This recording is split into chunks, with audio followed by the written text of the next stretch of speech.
Hello. അപ്പോൾ നമ്മളിങ്ങനെ ഓഫീസിലിരുന്നപ്പോൾ പൊതിച്ചോറ് കഴിക്കാൻ ഭയങ്കര ആഗ്രഹം. അപ്പോൾ നമ്മുടെ ലുലു ഹൈപ്പർ മാർക്കറ്റിൽ 99 റുപ്പീസിന് പൊതിച്ചോറ് കൊടുക്കുന്നുണ്ടെന്ന് കേട്ടു. അപ്പോൾ നമ്മൾ നേരെ ഉച്ചയായപ്പോൾ അവിടെ ചെന്ന് കഴിഞ്ഞപ്പോൾ കറക്റ്റ് 12:30 അവർ കൊടുക്കുകയുള്ളൂ എന്ന് പറഞ്ഞു. അപ്പോൾ നമ്മൾ കുറച്ച് നേരത്തെ ചെന്നുകൊണ്ട് കട്ട പോസ്റ്റായിരുന്നു. അപ്പോൾ നമ്മൾ ആ പോസ്റ്റ് ആവൽ ഒന്ന് ഒഴിവാക്കാൻ വേണ്ടിയിട്ട് അവിടെ ഇങ്ങനെ മോമോസൊക്കെ 15 റുപ്പീസിന് മോമോസ് കൊടുക്കുന്നു എന്നൊക്കെ പറഞ്ഞ് കേട്ടപ്പോൾ നമ്മൾ അവിടെ നിന്ന് 3 മോമോസ് മേടിച്ച് ആ ടൈം അങ്ങോട്ട് ബാലൻസ് ചെയ്തു. അങ്ങനെ കറക്റ്റ് 12:30 ആയപ്പോഴത്തേക്ക് നമ്മൾ നേരെ ചെന്ന് നമ്മൾ കാത്തിരുന്ന ആ ഒരു പൊതിച്ചോറ് നമ്മൾ അവിടെ ചെന്ന് കളക്ട് ചെയ്തു. അതായത് കറക്റ്റ് 12:30 എന്നുണ്ടെങ്കിൽ ആ 12:30 പൊതിച്ചോറ് കൊടുക്കുകയുള്ളൂ.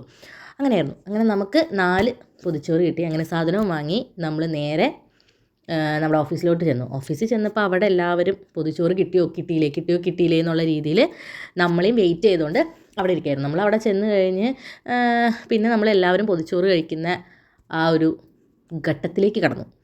അങ്ങനെ ഓരോരുത്തരും കഴിച്ചു, ഓരോരുത്തരോടും ചോദിച്ചു. എല്ലാവർക്കും പൊതിച്ചോറ് ഭയങ്കര ഇഷ്ടമായി. അപ്പോൾ നിങ്ങൾ ഇപ്പോൾ ലുലുവിലൊക്കെ പോവുകയാണെങ്കിൽ ഉച്ച സമയമാണെന്നുണ്ടെങ്കിൽ നിങ്ങളും ഈ 99 റുപ്പീസിൻ്റെ പൊതിച്ചോറ് കഴിക്കുക. അപ്പോൾ അങ്ങനെ ഇന്നത്രയ്ക്കുള്ളൂ. അപ്പോൾ എല്ലാവരും ചാനൽ സബ്സ്ക്രൈബ് ചെയ്യുക. അപ്പോൾ നെക്സ്റ്റ് വീഡിയോ കാണുന്നവരേക്കും ബൈ.